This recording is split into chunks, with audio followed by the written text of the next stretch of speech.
મનુષ્ય એટલે કે માનવ જાત જે છે એ અવકાશની અંદર ખૂબ જ ઘણી બધી ઊંચાઈ સુધી પહોંચી ગઈ છે. આપણે મંગળ સુધી, પ્લુટો સુધી, શનિ સુધી એ બધા સુધી પહોંચી ગયા છે. મતલબ કે આકાશમાં ઉપર ને વધુ અને વધુ ઉપર ઊંચાઈઓ સુધી જતા રહ્યા છે. પરંતુ આપણે જમીનની અંદર જઈએ અથવા સાગરની અંદર જઈએ, સમુદ્રની અંદર જઈએ, સમુદ્રની અંદર ઊંડાઈની અંદર જઈએ તો એ હજી આપણે એટલું બધું દૂર સુધી પહોંચ્યા નથી.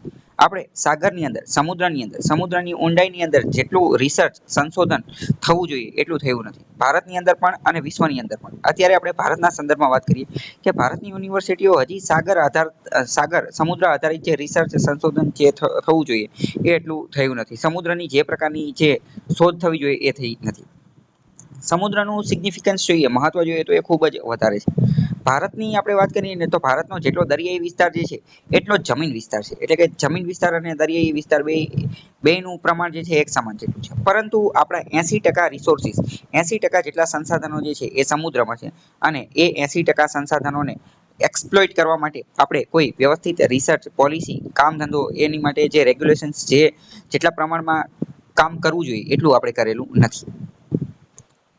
આ બધી વસ્તુ જે છે એની આપણે ઇકોનોમિક વેલ્યુ જોઈએ, એટલે કે આર્થિક ધોરણે આપણે એની કિંમત જોઈએ. સમુદ્રની અંદર જેટલા રિસોર્સિસ, નેચરલ રિસોર્સિસ ધરબાયેલા છે તો એની આર્થિક ધોરણે ઇકોનોમિક વેલ્યુ જોઈએ તો એ લાખો કરોડો ડોલર જે છે એ હોઈ શકે છે. પરંતુ તેમ છતાં પણ આપણે જે છે એની ઉપર એટલું રિસર્ચ કરેલું નથી.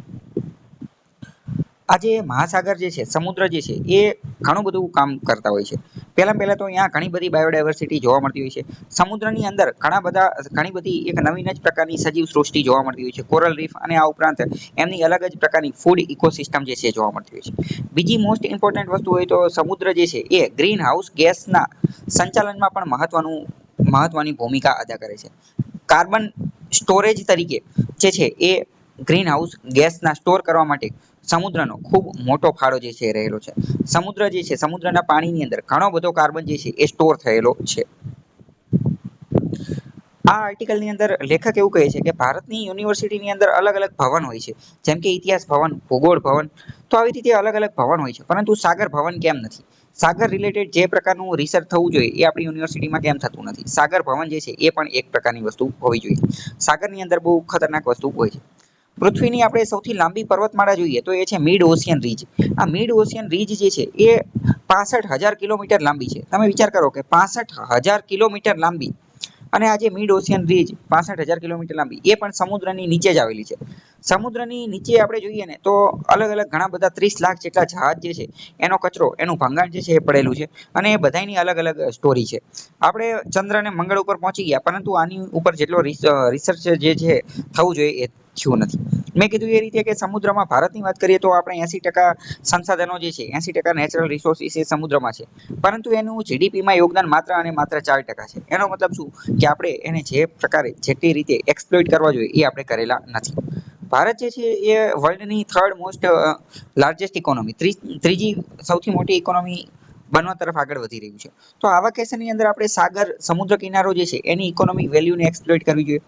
જળચર અને દરિયાઈ ઇકોનોમી જે છે, મરીન ઇકોનોમી જે છે એની અંદર જે એમ્પલ ઓપોર્ચ્યુનિટીઝ, ઘણી બધી તકો જે છુપાયેલી છે એને આપણે જે છે એને અનલોક કરવી જોઈએ. એના દરવાજા જે છે એ ખોલવા જોઈએ.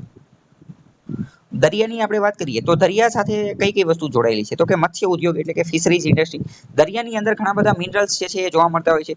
ઘણી બધી વાર નેચરલ ગેસ અને પેટ્રોલિયમ ને એવું બધું પણ મળી શકે છે. ડીપ સી માઇનિંગ આપણે કરી શકીએ છીએ. ત્યાંથી આપણને પોલીમેટાલિક નોડ્યુલ્સ અને બીજા પણ અન્ય મરીન મિનરલ્સ જે છે એ મળી શકે છે. દરિયાની અંદરથી એટોમિક મરીન મિનરલ્સ જે છે એ પણ મળી શકે છે. જળચર પર્યટન જે છે એ પણ મળી શકે છે. વોટર સ્પોર્ટ્સ જે છે એનું આપણે અહીંયા આયોજન કરી શકીએ છીએ. ટુરિઝમ ઇન્ડસ્ટ્રીને બૂસ્ટ આપી શકીએ છીએ. શિપિંગ ઇન્ડસ્ટ્રીને બૂસ્ટ આપી શકીએ છીએ. દરિયાકાંઠાની અંદર જે ઉર્જા અને પેટ્રોકેમિકલ્સ જે છે એની પણ ઓપોર્ચ્યુનિટી ત્યાં રહી છે. આ બધી વસ્તુને ઇકોનોમિક વેલ્યુ અંતર્ગત આપણે દરવાજો પેદા કરીએ તો ઘણા બધા લોકોને નોકરી, રોજગારીની તકો, એમ્પ્લોયમેન્ટ ઓપોર્ચ્યુનિટીઝ છે એ પણ મળી શકે છે અને જીડીપી પણ બૂસ્ટ કરી શકાય છે. સમુદ્રની અંદર મેં કીધું એ રીતે મોસ્ટ ઇમ્પોર્ટન્ટ કોઈ મિનરલ હોય તો એ છે પોલીમેટાલિક નોડ્યુલ્સ. પોલીમેટાલિક નોડ્યુલ્સની સાથે સાથે આપણે જે વાત કરીએ કે જે રેર અર્થ મિનરલ્સ છે, રેર અર્થ મિનરલ્સ કે જેનું ઇલેક્ટ્રોનિક ફિલ્ડની અંદર ખૂબ વધારે મહત્વ છે, એ પણ આપણને સમુદ્રની અંદરથી જે છે એ મળી શકે છે. ડીપ ઓશિયન મિશન આપણે શરૂ કરેલું છે તો એની ઉપર હજી વધુ અને વધુ જે છે એ ફોકસ કરવાની જરૂર છે. બીજી વાત કરીએ તો દરિયો, સમુદ્ર, સાગર જે છે એ સ્ટ્રેટેજિક પોઈન્ટ ઓફ વ્યૂથી પણ અત્યંત મહત્વનો છે. કારણ કે અત્યારે આપણે વાત કરીએ તો મોટાભાગના દેશોની સબમરીન ને એ બધું જે છે એ દરિયાની અંદર હોય છે. ઘણા બધા દેશોની જે ન્યુક્લિયર સબમરીન જે છે એ દરિયાની અંદર જે છે એ અલગ સિક્રેટ જગ્યાએ જે છે એ છુપાયેલી હોય છે. એવું માનવામાં આવે છે કે અમુક વાર કોઈ દેશ ઉપર સિક્રેટ ન્યુક્લિયર મિસાઇલ દ્વારા હુમલો કરવો જોઈએ તો એ દરિયામાંથી જ કરવામાં આવે છે. કારણ કે જમીન ઉપર જો કોઈ જગ્યાએ હોય તો સેટેલાઇટ જે છે એને ગોતી લે છે. પરંતુ સમુદ્રની અંદર જો કોઈ સબમરીન કોઈ સિક્રેટ જગ્યાએ છુપાયેલી હોય તો એને ગોતવી ખૂબ મુશ્કેલ બને છે. આની માટે એક શબ્દ વપરાય છે UDA, under water domain awareness. Under water domain awareness એટલે કે દરિયાની અંદર, અંડર વોટરની અંદર, પાણીની અંદર જે ડોમેન, જે ક્ષેત્ર જે છે એની બારામાં આપણને અવેરનેસ હોવી જોઈએ. ઘણા બધા બ્લાઇન્ડ સ્પોટ હોય, ઘણી બધી એવી જગ્યા હોય કે જ્યાં આપણે સબમરીન ને બધું છુપાઈ દઈએ તો કોઈને ખબર ન પડી શકે અને ત્યાંથી કોઈ પણ દેશને જે છે એ ટાર્ગેટ કરી શકે.